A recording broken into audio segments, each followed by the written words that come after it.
Assalamualaikum warahmatullahi wabarakatuh. Selamat malam, ibu-ibu semua. Waalaikumsalam. Oke, Selamat malam. selamat berjumpa lagi ya. Sekarang kita mau bikin presentasi kita ya. Oke, sebelum kita memulai dengan presentasi video kita berdoa dulu menurut agama dan kepercayaan kita masing-masing. Berdoa dimulai.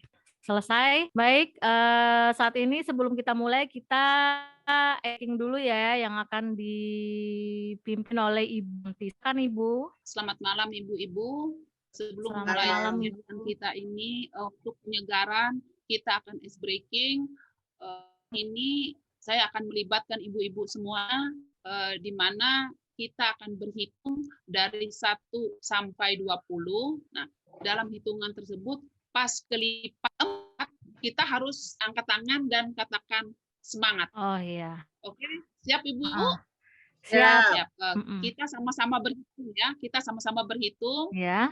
Dimulai dari sekarang. 1, 2, 3, semangat. 4. Semangat. 5, 6, 7, 7, semangat. 8, semangat. 9, 10, 11, Semangat. 13, 14, 15. Terima kasih atas kesempatan yang diberikan untuk saya. Pada kesempatan ini saya akan menyampaikan tentang pendidikan yang memerdekakan. Ini dari filosofi Bapak kita Ki Hajar Dewantara. Di sini disampaikan pendidikan merdeka berdaya upaya dengan sengaja untuk memajukan hidup, tumbuhnya budi pekerti, dalam hal ini rasa, pikiran, roh, badan, anak dengan jalan pengajaran, teladan, dan pembiasaan. Jangan disertai dengan perintah dan paksaan. Nah, di sini kita memahami sebagai pendidikan merdeka belajar. Nah, dalam hal ini kalau kita pahami dari filosofi beliau ini, di mana berdaya upaya dengan sengaja untuk memajukan hidup, tumbuhnya budi pekerti, dalam hal ini rasa, pikiran, roh, badan anak dengan jalan pengajaran dan teladan dan pembiasaan, jangan disertai dengan perintah dan paksaan. Dalam hal ini maksudnya pendidikan berhamba pada anak ini, kita sebagai seorang pendidik, kita benar-benar memperhatikan kondisi anak, dalam artian kita tidak bisa memaksakan kehendak kita kepada anak, tetapi kita harus memperhatikan kondisi anak tersebut sehingga dalam pendidikannya anak itu bisa berhasil dengan bantuan dan arahan kita sebagai guru. Ki Hajar Dewantara menjelaskan mengenai tujuan pendidikan yang ada pada anak-anak agar mencapai keselamatan dan kebahagiaan yang setinggi-tingginya, baik sebagai manusia maupun sebagai anggota masyarakat. Nah, terima kasih. Kita kembali kepada pembawa acara. Baik, terima kasih Bu Sri yang sudah menyampaikan materinya. Barangkali buat ibu-ibu yang mau bertanya silahkan, Bu Yuni. Ya, Bu. Jadi kalau saya simpulkan di sini, apa yang seperti dipaparkan oleh Bu Sri, apakah kita menyesuaikan dengan anak? Jadi umpamanya di dalam kelas itu ada 3 anak yang berkemampuan berbeda, apakah kita juga harus membuat soal dengan kemampuan-kemampuan tersebut? Begitu Bu Sri, terima kasih. Terima kasih Bu Yuni atas pertanyaan Ibu. Kalau saya Bu, kita boleh kalau dalam membuat soal Bu, kita ini bisa soal itu sama Bu.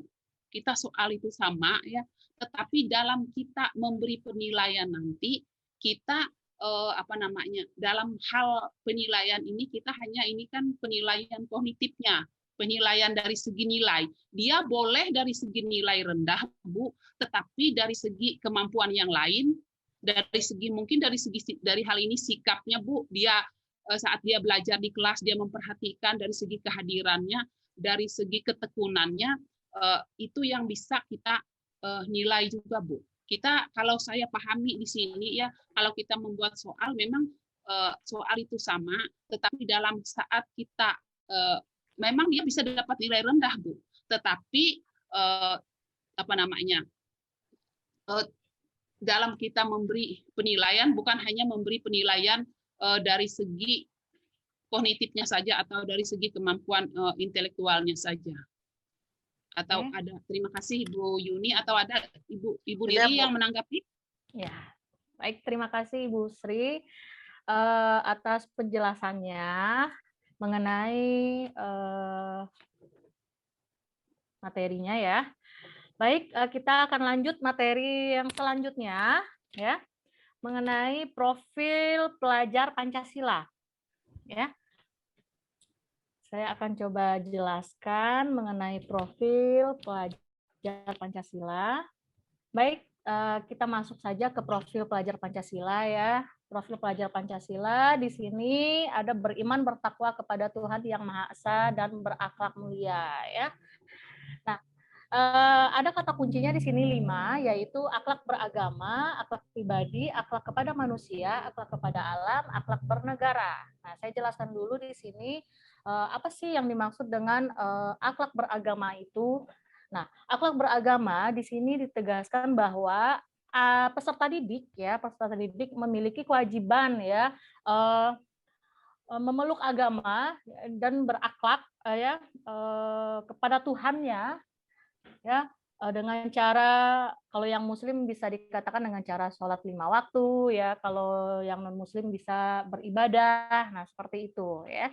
Dan akhlak pribadi di sini, akhlak pribadi yaitu akhlak terhadap diri sendiri, yaitu di mana sikap seorang peserta didik ini terhadap pribadinya sendiri, baik itu terhadap jasmaninya, sifat dari jasmaninya juga atau rohani, dan bagaimana dia peserta didik ini mampu memelihara akhlaknya terhadap diri sendiri, yaitu seperti sabar dan istiqomah ya.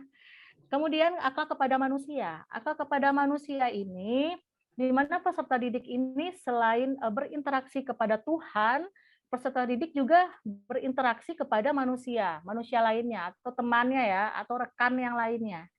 Nah, baik itu berinteraksi dengan guru, teman-teman atau lingkungan sekolah. Dan selanjutnya ada akhlak bernegara, akhlak kepada alam ya. Akhlak kepada alam di sini ada bentuk perilaku yang mencerminkan kebaikan terhadap alam atau cinta lingkungan sekitar. Contohnya menjaga kelestarian alam. Di sini peserta didik harus bisa menumbuhkan rasa agar bisa menjaga kelestarian alam atau tidak merusak lingkungan. Dan selanjutnya ada akhlak bernegara ya. Akhlak bernegara ini peserta didik tersebut mampu menggambarkan sikap dari sikap dirinya sendiri atau rasa cinta tanah airnya terhadap bangsa dan negaranya. Nah, ini salah satu ciri-ciri profil pelajar Pancasila ya. Yang pertama yaitu beriman bertakwa kepada Tuhan Yang Maha Esa dan berakhlak mulia. Selanjutnya, ciri-ciri yang selanjutnya yaitu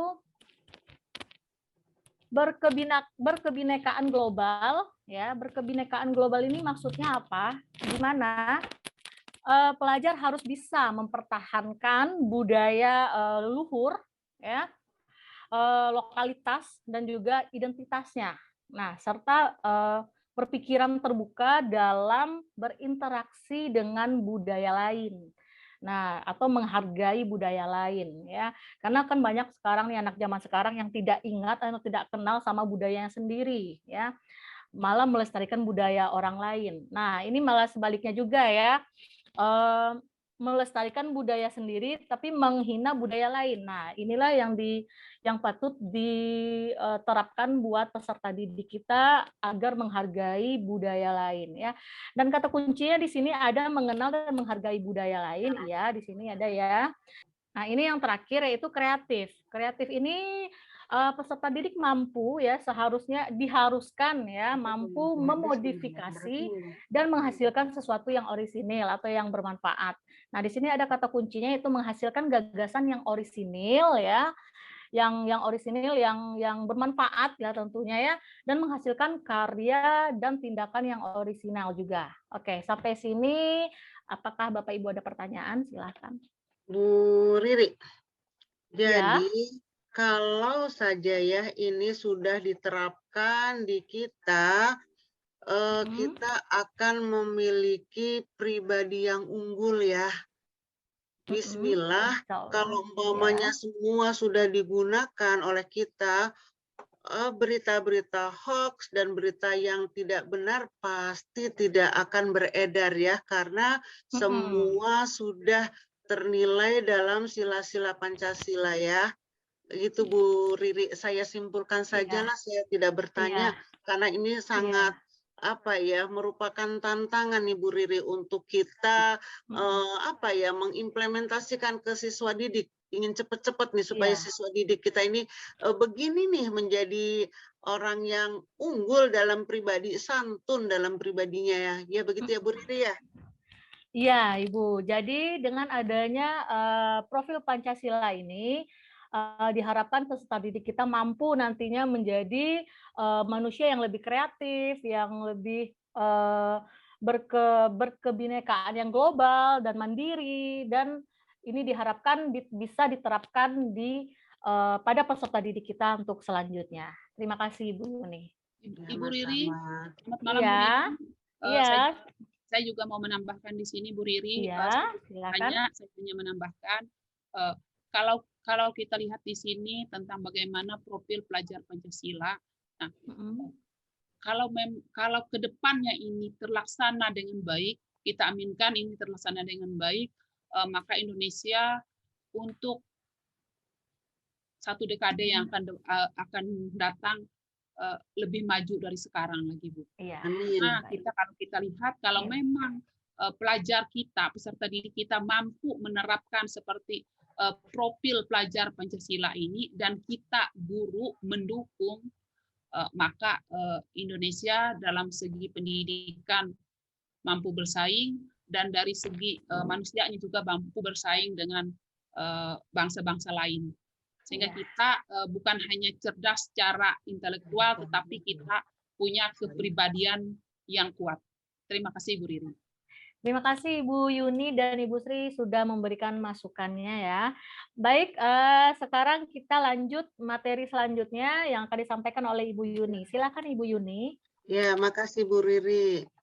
Di paparan sekarang adalah yang paling penting ya untuk mengetahui bagaimana keberhasilan siswa, yaitu dengan cara penilaian. Jadi di sini saya akan memaparkan materi asesmen formatif dan sumatif. Kita lihat agenda pada hari ini, konsep asesmen formatif, bentuk asesmen, dan umpan balik. Kemudian kita refleksi dulu sebelum menuju ke informasi sumatif dengan formatif. Nah, Bu Riri, ketika Bu Riri melakukan penilaian, di antara ketiga penilaian ini, mana yang Bu Riri sering lakukan? Saya sering melakukan yang di tengah, Ibu. Oke. Perbaikan proses pembelajaran. Sering melakukan yang di tengah. Nah, kemudian, tapi kalau kita lihat sekarang, Bu, yang kita kita alami sekarang dengan teman-teman kita, ternyata sebelum ada paradigma baru ini, banyak teman-teman kita yang melakukan terbanyak adalah off, jadi di ujung. Jadi ternyata penilaian itu ada 3, yaitu sebagai S, sebagai for, dan sebagai of. Kalau Bu Riri memilih for, itu Bu Riri melakukan penilaian dengan prosesnya. Jadi tidak langsung di akhir. Jadi prosesnya pun Bu Riri mengetahui perkembangan anak. Oke, makasih Bu Riri. Kalau begitu Bu Riri insya Allah sudah tepat. Nah, kemudian ini yang tadi Bu Riri pilih ya, perbedaan konsep asesmen formatif dan sumatif. Kalau formatif adalah metode evaluasi yang dilakukan untuk evaluasi proses pemahaman murid, kebutuhan pembelajaran, dan kemajuan akademis selama pembelajaran. Kalau yang tadi di ujung adalah of, yang banyak sekali rekan-rekan kita dan mungkin saya juga pernah melakukan itu, yaitu metode evaluasi yang dilakukan di akhir pembelajaran. Sehingga banyak sekali pengalaman dari teman-teman kita bahwa ada siswa yang selalu masuk, tapi ketika PAT nilainya jelek. Tapi ada siswa yang tidak pernah masuk, tapi ketika PAT nilainya bagus. Nah, bagaimana kita menyikapinya? Akhirnya apa yang dilakukan Bu Riri itu tepat. Kita lakukanlah tes paling banyak formatif. Disitulah proses. Bu Riri, Bu Sri, mungkin inilah sekilas tentang asesmen formatif dan sumatif. Makasih. Ada tanggapan? Berarti saya mau menanggapi Bu. Ya. Berarti jika misal ya Bu ya, jika ada anak yang tidak pernah masuk ke sekolah, tidak pernah mengikuti pelajaran, ada yang di luar.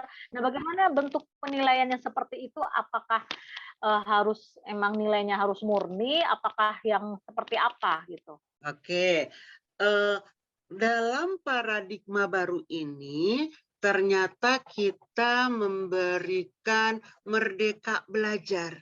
Jadi jangan si anak ini yang tidak pernah masuk, tapi kemudian dia nilainya bagus, ya kita positive thinking. Wah, anak ini pintar, cepat menghafal atau menangkap. Tapi kita kasih kognitifnya saja. Nah, bagaimana dengan psikomotor, dengan afektifnya? Kita bagi lagi. Ya kan?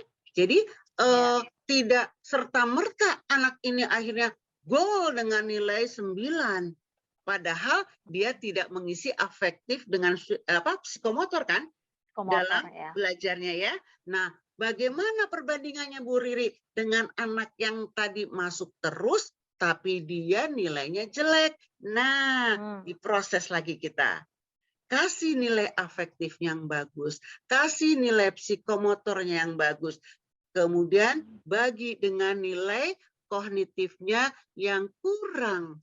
Beruntung, nah ini dia tidak akan jatuh. Karena dia terbantu dengan afektif, dengan psikomotor. Adil kan?